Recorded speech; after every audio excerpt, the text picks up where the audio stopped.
one batch, two batch, penny and dime. Won't you join me for a game, if you have the time? Just how much are you willing to risk? Do you know when to fold, or do you keep pushing? Are you ready to enter into a dark bargain?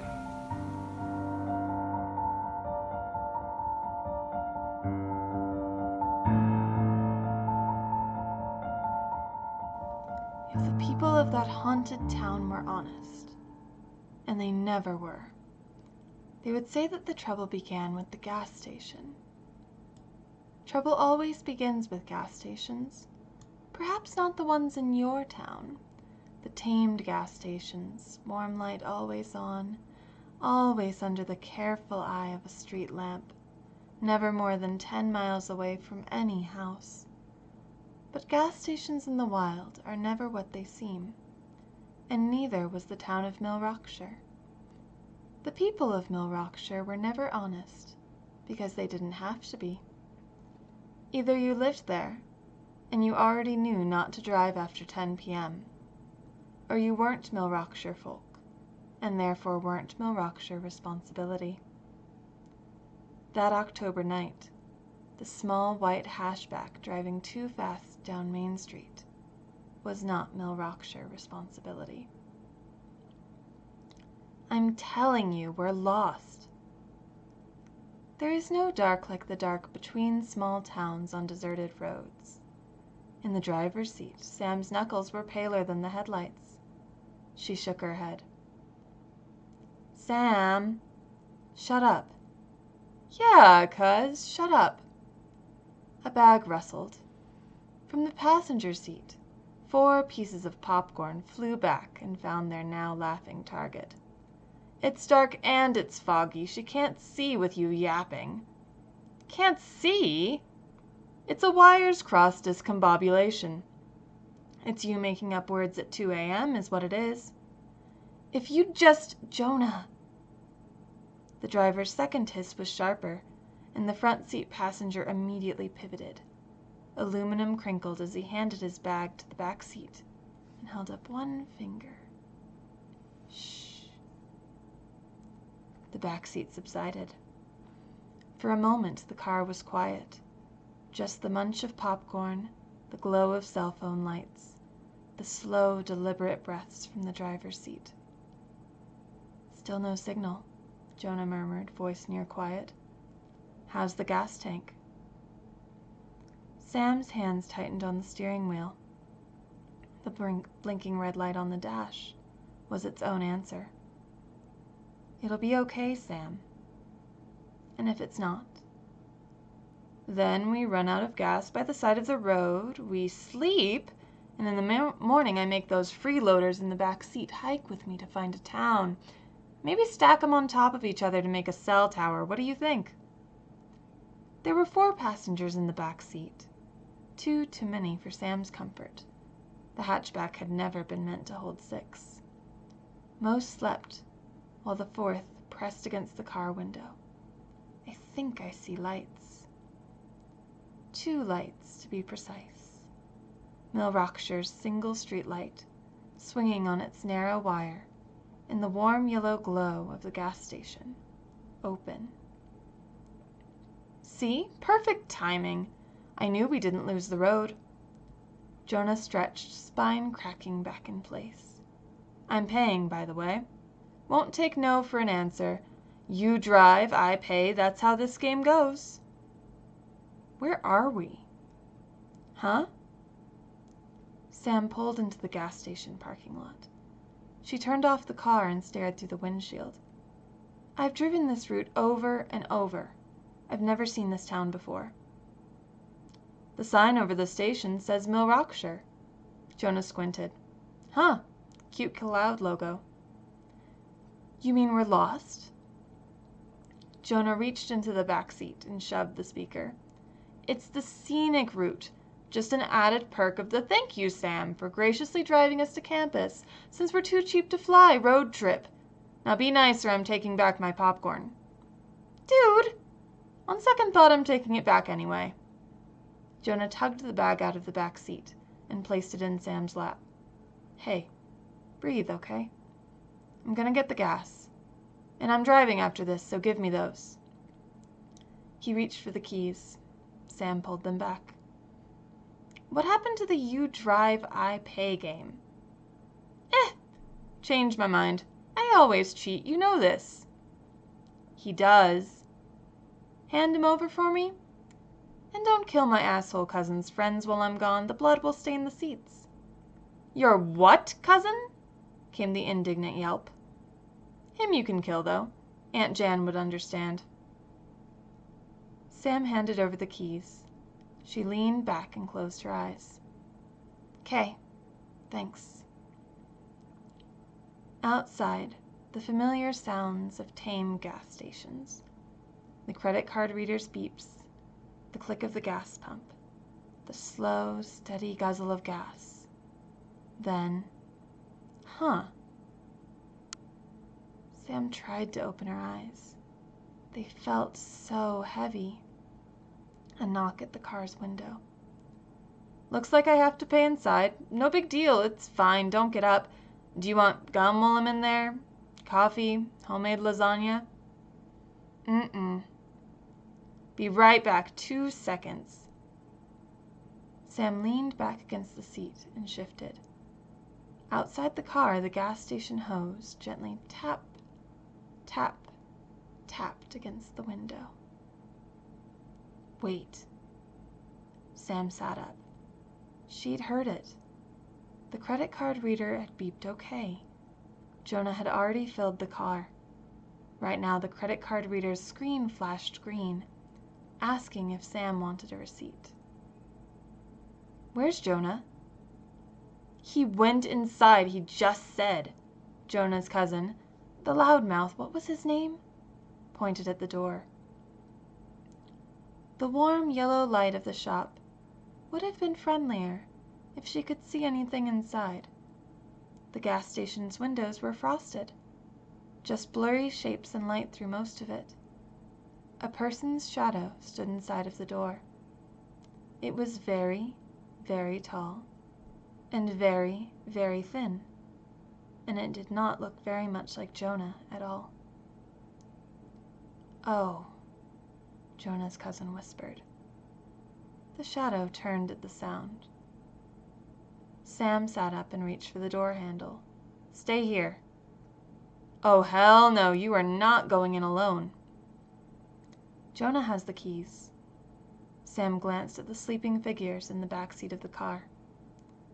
"Do you really want to leave your friends asleep in an unlocked car?" "I'll wake them up." The cousin reached over and shook one shoulder, then the next. There was no reaction. He clapped his hands. Nothing happened. Moving faster now, the cousin reached over and placed his hand in front of a nose. "They're still breathing, they just won't wake up." "Like I said, stay here." Sam swung the car door open and stepped outside. It had been a warm day, but the night was bitter cold. The street light and the gas hose both swayed back and forth, blurry in the clouded dark, but there was no wind. The air felt like a dense, damp blanket on Sam's shoulders. She began walking toward the station, only to hear footsteps behind her. "I said I locked it." Jonah's cousin looked at her. "Jonah can unlock it when we drag him out of there. He probably just got distracted." "Right." The door swung open before either of them touched it. From inside the station, a bell chimed. They stepped inside. The gas station looked normal, mostly. Rows of candy, chips, and ramen lined the left side of the store. The far wall had water, soda, and juice. By the door, a stand held jackets, umbrellas, and heavy-duty flashlights, all with the town's name and motto in neat print. Milrockshire, we keep it bright. Behind the counter, a very ordinary man smiled at them. He was not too tall or too thin. The counter held a small rack of gum, a bowl of lighters, a warming box with suspicious-looking nachos, a lottery display, no Jonah, and no cash register. "Welcome," said the man. He sounded like he meant it. "Can I help you find anything?" Sam didn't speak. Hi. I'm Bo, that's Sam. Jonah's cousin. Bo, okay, Sam should have remembered. Pointed his thumb at one, then the other of them with an awkward smile. "Is there a restroom or anything?" The man shook his head and smiled wider. "No." "I thought this state had a law about that," Sam said. "It might. That's not my department." The man shrugged. "Can I help you find something else?" Bo fidgeted. "Yeah, actually, we're looking for—" "A friend," Sam interrupted. "Oh? Which friend?" 5'10", gray sweatshirt, brown hair, probably the only other person who's walked in here in the last hour." The man smiled. "Yes, I've seen him." "Where is he?" "He needed to pay for your car's gas. I imagine he's still paying." "He paid outside," Sam said. "Sadly, it's impossible to pay outside after dark. I apologize if you saw differently." "But wouldn't he pay you? Like, wouldn't he still be in here?" Bo glanced from Sam to the attendant. "Or is there an ATM on the other side, or—" "Oh, no. Nothing so vulgar as cash. I'm sure you've heard of pay to play. Well, here, it's play to pay." The man gestured at the lottery setup to his left. Looking closer, Sam could see it wasn't quite like a lottery. Instead of dollar signs or coins, the display showed something more familiar. A calico cat with long whiskers, a tire swing, a lecture hall, a bag of popcorn, a white hatchback. "Hey, why are my friends' faces on your sign?" Bo walked toward the counter, fists clenched. "He's playing that?" "As I said, your friend, what was his name again, wasn't too fond of this display's images either." The man leaned forward, resting his elbows on the counter. "These are some of our pricing options. If you would like to renegotiate, you're welcome to bargain for a better deal." "What deal did our friend make?" Bo glanced at Sam. She gritted her teeth and shook her head.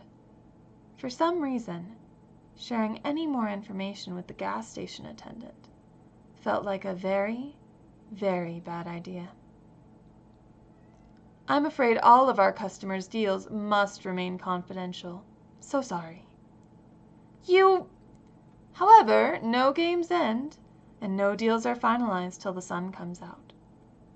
The man tilted his head and smiled. "Care to play?" "How?" "Think of your wish. Pick a ticket." "This is stupid. This is bullshit. This has got to be some kind of prank." Bo's face was turning redder by the minute.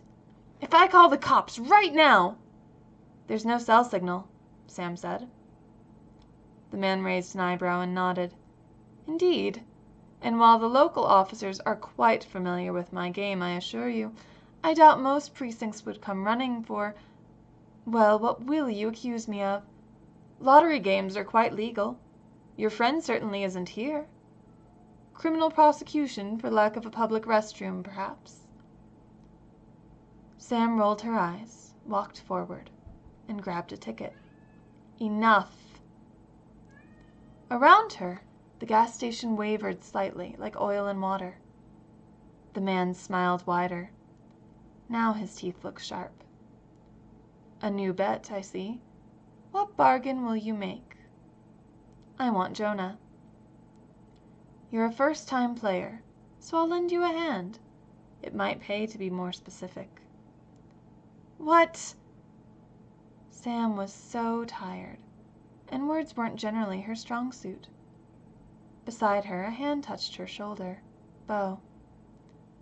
I got this, Sam. Hey, you want specifics? Bo stepped forward.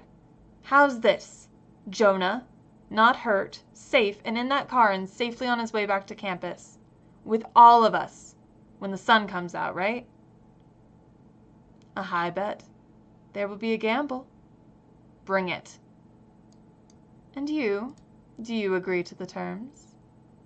The man turned his fierce smile back on Sam. In her head, she heard the faintest hiss. Always a price.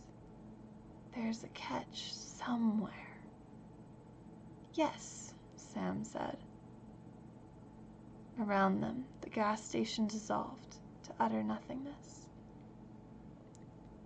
If you visit Mill Rockshire, and I hope you never do, the people of that town will be very friendly.